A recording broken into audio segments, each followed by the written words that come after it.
आज हम बात करेंगे भारतीय साक्ष्य अधिनियम 1872 की धारा 9। धारा 9 स्पष्टीकरण या पुनर्स्थापक तथ्यों के बारे में बात करती है। धारा 9 के अनुसार सुसंगत तथ्यों के स्पष्टीकरण या पुनः स्थापन के लिए आवश्यक तथ्य वे तथ्य जो विवादक तथ्य या सुसंगत तथ्य के स्पष्टीकरण या पुनः स्थापन के लिए आवश्यक हैं अथवा जो किसी विवादक तथ्य या सुसंगत तथ्य के द्वारा इंगित अनुमान का समर्थन या खंडन करते हैं अथवा जो किसी व्यक्ति या वस्तु की जिसकी अनन्यता सुसंगत हो अनन्यता स्थापित करते हैं अथवा वह समय स्थान स्थिर करते हैं जब या जहां कोई विवादक तथ्य या सुसंगत तथ्य घटित हुआ अथवा जो उन पक्षकारों का संबंध दर्शित करते हैं जिनके द्वारा ऐसे किसी तथ्य का संव्यवहार किया गया था वहां तक सुसंगत है जहां तक कि वह उस प्रयोजन के लिए आवश्यक हो। इस धारा में साथ ही 6 दृष्टांत दिए गए हैं जो इस धारा को अच्छे से समझाने में सहायक हैं। धारा 9 कई प्रकार के तथ्यों के बारे में है जो प्राय किसी मामले के स्पष्टीकरण या पुनर्स्थापन के लिए आवश्यक होते हैं। इस धारा में कुछ प्रकार के तथ्यों को सुसंगत बताया गया है, जैसे नंबर 1 ऐसे तथ्य जो परिचय या स्पष्टीकरण के लिए आवश्यक हो। नंबर 2 ऐसे तथ्य जो किसी तथ्य के द्वारा इंगित अनुमान का समर्थन या खंडन करते हैं। नंबर 3 ऐसे तथ्य जो किसी व्यक्ति या वस्तु की पहचान बताते हैं। नंबर 4 ऐसे तथ्य जो किसी घटना के होने का समय या स्थान निर्धारित करते हैं। 5th ऐसे तथ्य जो पक्षकारों के रिश्तों पर प्रकाश डालते हैं। नंबर 1 परिचयात्मक या स्पष्टीकारक तथ्य इंट्रोडक्टरी एंड एक्सप्लेनेटरी फैक्ट्स। ऐसे सभी तथ्यों का साक्ष्य धारा 9 के अंतर्गत दिया जा सकता है जो विवादक तथ्यों या सुसंगत तथ्यों के स्पष्टीकरण या पुनः स्थापन के लिए आवश्यक हो। उदाहरण के लिए जब ये प्रश्न हो कि एक विशेष दस्तावेज किसी व्यक्ति की वसीयत है या नहीं तो उसकी संपत्ति की दशा तथा उसके परिवार की हालत के बारे में साक्ष्य दिया जा सकता है, क्योंकि इससे उन परिस्थितियों का ज्ञान होता है जिन्होंने वसीयत बनाना आवश्यक कर दिया हो। धारा का दृष्टांत का यही बात कहता है। इसी प्रकार मानहानि के वाद में मानहानि के समय जैसे संबंध पक्षकारों के थे उनका साक्ष्य दिया जा सकता है, क्योंकि इससे यह पता लगता है कि किन परिस्थितियों के कारण मानहानि उत्पन्न हुई होगी। यदि उनमें कोई झगड़ा था तो उसके बारे में यह भी बताया जा सकता है, परंतु उस झगड़े का कारण सुसंगत नहीं होगा। दृष्टांत ख धारा का यही बात कहता है। पक्षकारों के संबंध प्राय प्रत्येक प्रकार के मामले में सुसंगत होते हैं, जैसे किसी लेनदार की हत्या। इसके बारे में ये बताना आवश्यक हो जाता है कि ऋण ही हत्या का कारण रहा होगा। स्पष्टीकारक तथ्यों का साक्ष्य भी इसी कारण सुसंगत होता है। मान लीजिए कि किसी व्यक्ति पर यह आरोप है कि उसने कुछ व्यक्तियों का समूह बनाकर और उनके आगे चलकर उनसे दंगा फसाद करवाया। यह बात सिद्ध करने के लिए कि उनका नेता कौन था, समूह के व्यक्तियों के आपस में बातचीत का साक्ष्य भी दिया जा सकता है। दृष्टांत 6 इस धारा का इसी बात को कहता है। एक व्यक्ति जिस पर चोरी का आरोप है उसे चोरी की वस्तुएं अपनी पत्नी को देते हुए देखा गया और उसने कहा कि इन्हें छिपा लो।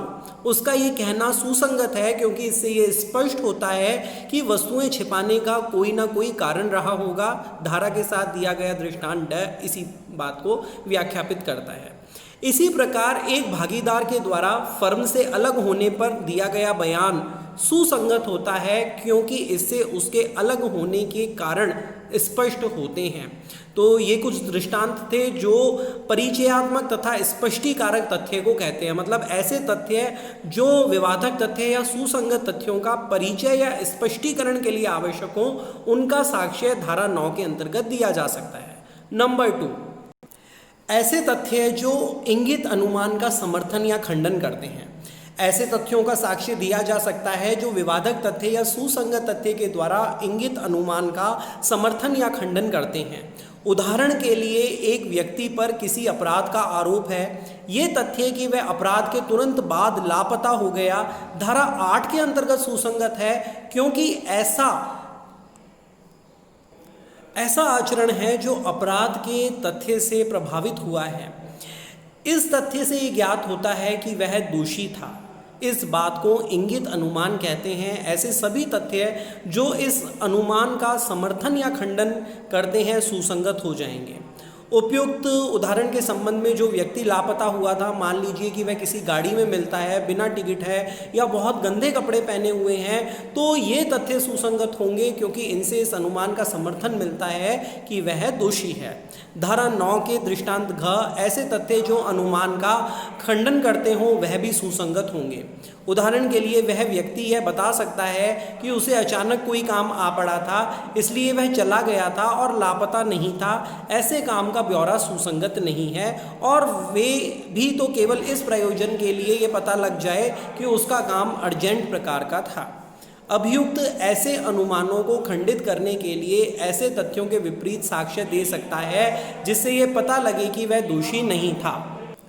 धारा 9 के अंतर्गत जो तीसरे प्रकार के तथ्यों का साक्ष्य दिया जा सकता है वह है किसी व्यक्ति की अनन्यता, पहचान बताने वाले तथ्यों का साक्ष्य, आइडेंटिटी ऑफ अ पर्सन।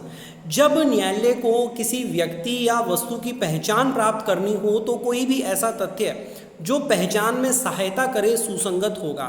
किसी व्यक्ति की पहचान उन व्यक्तियों के साक्ष्य के द्वारा की जा सकती है जो उसे जानते रहे हों। उदाहरण के लिए विभावती देवी बनाम कुमार रमेंद्र नारायण राय में एक व्यक्ति जो सेकंड कुमार ऑफ भोवाली के नाम से जाना जाता था, वह 12 वर्ष तक लापता रहा। इतने वर्ष के बाद जो व्यक्ति आया और इस मामले में वादी था, उसका ये दावा था कि वही सेकंड कुमार है। निर्णित हुआ कि उसकी मां का यह बयान कि वह उसी का लड़का है तथा उसकी पत्नी का बयान कि वह उसे अपने पति के रूप में पहचानने में असफल रही और ऐसे व्यक्ति जो उसे जानते थे उनके बयान सुसंगत थे। फिरौती के लिए किए गए अपहरण के एक मामले में पीड़ित को अपहरण करके 52 दिन तक अभियुक्तों ने उसे अपनी कैद में रखा। पीड़ित ने यथाविधि न्यायालय में अभियुक्त को पहचाना और बताया कि उसे अभियुक्त के घर में रखा गया था। एक पीड़ित व्यक्ति ने शिनाख्त की कार्यवाही के दौरान अभियुक्त को पहचाना, परंतु न्यायालय में अभियुक्त को पहचानने से इनकार करने को असंगत अभिनिर्धारित किया गया।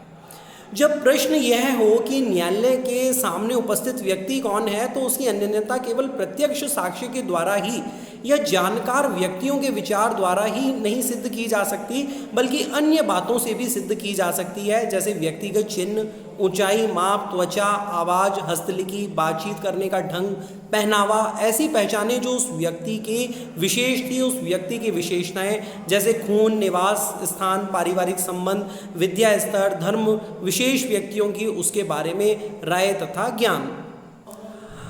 क्रिमिनल मामलों में अधिकतर होने वाली आइडेंटिफिकेशन परेड, पहचान परेड का साक्ष्य भी भारतीय साक्ष्य अधिनियम 1872 की धारा 9 के अंतर्गत एक सुसंगत साक्ष्य होता है। साधारणतया इस बात का साक्ष्य नहीं दिया जा सकता कि अभियुक्त ने पहले या बाद में और भी अपराध किए हैं। आइडेंटिफिकेशन परेड धारा 9 के अंतर्गत आती है और आइडेंटिफिकेशन परेड में जो साक्ष्य निकल के आता है उसकी उपयोगिता क्या होती है, उसके बारे में उच्चतम न्यायालय ने रामनाथन बनाम स्टेट ऑफ तमिलनाडु के मामले में जजमेंट दिया। शिनाख्त की कार्यवाही में न्यायमूर्ति सिंघल ने कहा कि शिनाख्त की कार्यवाही बहुत ही लंबे अरसे से प्रयोग में चली आ रही है। इसका ढंग यह है कि जिस व्यक्ति पर शक होता है उसे कई अन्य व्यक्तियों के साथ लाइन में खड़ा कर दिया जाता है और फिर यह देखा जाता है कि वे व्यक्ति जो मौके पर गवाह थे वह उसे पहचान पाते हैं या नहीं। पहचान हो जाने पर एक साक्ष्य बन जाता है कि उसी व्यक्ति ने अपराध किया होगा। ऐसी कार्यवाही और भी आवश्यक हो जाती है जब मौके के गवाह अपराधी का नाम नहीं बता पा रहे हों, परंतु वे इस बात का दावा करते हैं कि चाहे वह उसे पहले से नहीं जानते थे, वह उसे पहचान लेंगे और उसे एक नए नक्श भी बता सकेंगे यदि वह उनके सामने फिर से आ जाए। ऐसी शिनाख्त दोनों पक्षकारों के हित में है, अर्थात अभियुक्त तथा अन्वेक्षक दोनों के हित में है। अन्वेषण करने वाले अधिकारी को ये जानने में सुविधा मिलती है कि क्या उसके गवाहों ने सचमुच में अपराधी को देखा था और वे उसे पहचानने की क्षमता रखते हैं या नहीं। यदि ऐसा है तो इससे अभियुक्त की पहचान में जो कमी रह जाती है वह पूरी की जा सकती है तथा संदेह को मिटाया जा सकता है। संदेहजनक व्यक्ति को लाइन में खड़ा करके उसकी शिनाख्त करवाने से इस बात की परीक्षा होती है कि गवाह की याद तथा सत्यता सही है। यह ढंग शिनाख्त के प्रयोजन के लिए सफल रहा है।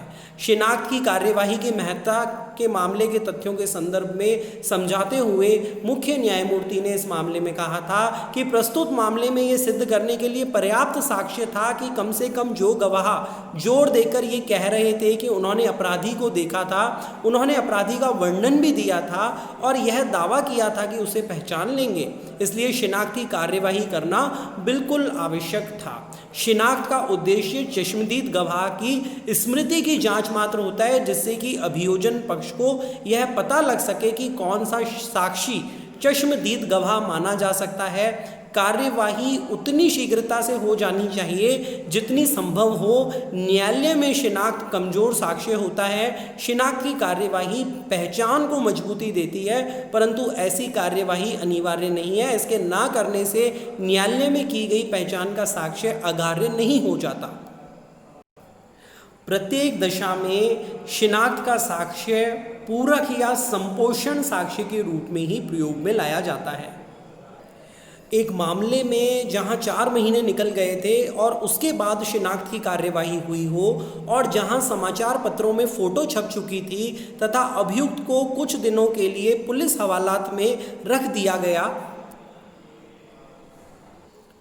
वहाँ अभी निर्धारित हुआ कि इससे साक्षिक मूल्य बहुत कम रह गया था। जहाँ गवाहों के द्वारा शिनाख्त पर संदेह के कारण 5 में से 4 अभियुक्त छोड़ दिए गए और 5वें को केवल इसलिए दोषी पाया गया कि गवाहों ने केवल उसी के बारे में ये कहा था कि घातक वार उसने किया था। उच्चतम न्यायालय ने उसे भी संदेह का लाभ देते हुए छोड़ दिया, क्योंकि गवाह 5 में से ये पहचान करने में भी गलती कर सकते थे कि वार किसने किया था। शिनाख्त के साक्ष्यों को पेश न करने से शिनाख्त की कार्यवाही अनुश्रुत साक्ष्य रह जाती है और इसलिए सारी कार्यवाही व्यर्थ हो जाती है। जब अभियुक्त की पहचान अन्यथा हो गई हो, अन्य तथ्यों से हो गई हो, तो इसका कोई महत्व नहीं रह जाता कि शिनाख्त की कार्यवाही नहीं की गई थी या यह कि अभियुक्त ने उसमें भाग लेने से इनकार कर दिया था। जब शिनाख्त की कार्यवाही में पहचान हो गई हो तो इस बात का कोई महत्व नहीं रह जाता कि ऐसी कार्यवाही हादसे के 3 महीने बाद हुई थी। इस केस में अभियुक्त पकड़ा ही 3 महीने बाद गया था और उसके पकड़े जाने के 24 घंटे के अंदर कार्यवाही कर दी गई थी। डकैती के एक मामले में अलग अलग अभियुक्त व्यक्ति अलग अलग तिथियों में पकड़े गए। पहचान की कार्यवाही तब की गई जब अंतिम व्यक्ति पकड़ा गया। उच्चतम न्यायालय ने कहा कि विलंब की इस मामले में कोई स्थिति नहीं है। रामबाबू बनाम स्टेट ऑफ यूपी AIR 2010 का मामला है। शिनाख्त परेड का किया जाना हर मामले में अति आवश्यक नहीं होता है। इसे ना किया जाना अभियोजन पक्ष के मामले के लिए वहाँ घातक नहीं होता जहाँ साक्षी अभियुक्त व्यक्तियों को पहले से जानते थे और उनके नाम FIR रिपोर्ट में भी थे। एक मामले में रवि बनाम स्टेट AIR 2007 में अभियुक्त ने चलती मोटर कार पर गोलियां बरसाई। एक प्रथम दृष्टि साक्षी जिसे उसने गोलीबारी में घाव भी लगे थे, उसे पहचान परेड में मारने वाले को पहचान लिया, परंतु प्रथम इत्तला रिपोर्ट में ये कहा गया कि वह आक्रमणकारी को नहीं पहचान सकता था। उच्चतम न्यायालय ने कहा कि परेड में पहचान व्यर्थ थी। सुरेंद्र सिंह रोटेला बनाम स्टेट ऑफ बिहार।